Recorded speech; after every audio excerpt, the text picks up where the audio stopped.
Big boss വീട്ടിലേക്ക് ഇതാ പുതിയ ഒരാൾ കയറി വന്നിരിക്കുകയാണ്. പ്രധാന വാതിലിൻ്റെ വഴിയാണ് ഈ ഒരാൾ കയറി വരുന്നത്.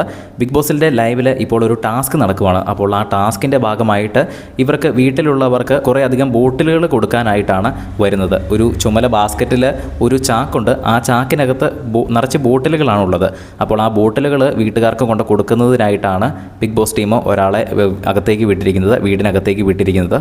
ഓൾറെഡി അവിടെ കമ്പനിയിൽ ജ്യൂസ് പ്രിപ്പയർ ചെയ്യാൻ വേണ്ടിയിട്ടുള്ള സ്റ്റാളൊക്കെ അവർ ഓൾറെഡി ഇട്ടിട്ടുണ്ട്. ബ്ലൈൻഡ്സ് ഇട്ട ശേഷം അവർ ഓൾറെഡി അതൊക്കെ സെറ്റ് ചെയ്തതാണ്.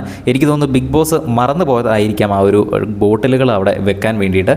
അപ്പോൾ എന്തായാലും മെയിൻ ഡോർ തുറന്ന ഒരാൾ തന്നെ ബോട്ടിലുകളായിട്ട് കയറി വന്ന് അവർക്ക് കൊടുക്കുന്നു. അത് കഴിഞ്ഞ് ബസറടിച്ച ഉടൻ തന്നെ ആ ഒരു ബോട്ടിലിന് വേണ്ടി മത്സരാർത്ഥികൾ എല്ലാവരും കൂടെ അടിയുണ്ടാക്കുന്നു. ആദ്യം തന്നെ ആര്യൻ ഓടി വന്ന ആ ഒരു ചാക്കെടുത്ത് കൈ പിടിക്കുന്നുണ്ട്. എല്ലാവർക്കും ഞാൻ തരാം, ഞാൻ വിതരണം ചെയ്യാമെന്ന് പറഞ്ഞ് ബോട്ടിലുകൾ എല്ലാവർക്കുമായിട്ട് വിതരണം ചെയ്ത് കൊടുക്കുന്നുണ്ട്. എന്തായാലും ഈ ഒരു ടാസ്കിനിടയിലാണ് വൻ അടികളൊക്കെ ഉണ്ടാകുന്നത്. അനീഷും മനിമോളും ജിഷിനും നെവിനും തമ്മിലൊക്കെ അടിയുണ്ടാകുന്നുണ്ട്. ലൈവിൽ ഇതൊക്കെ നടക്കുമ്പോൾ തന്നെ നമ്മൾ അപ്ഡേറ്റ് ചെയ്യാം. അത് കാണുന്നതിനായിട്ട് ചാനൽ ഒന്ന് സബ്സ്ക്രൈബ് ചെയ്യുക. വീഡിയോ ഇഷ്ടപ്പെട്ടാൽ ഒന്ന് ലൈക്ക് ചെയ്യുക.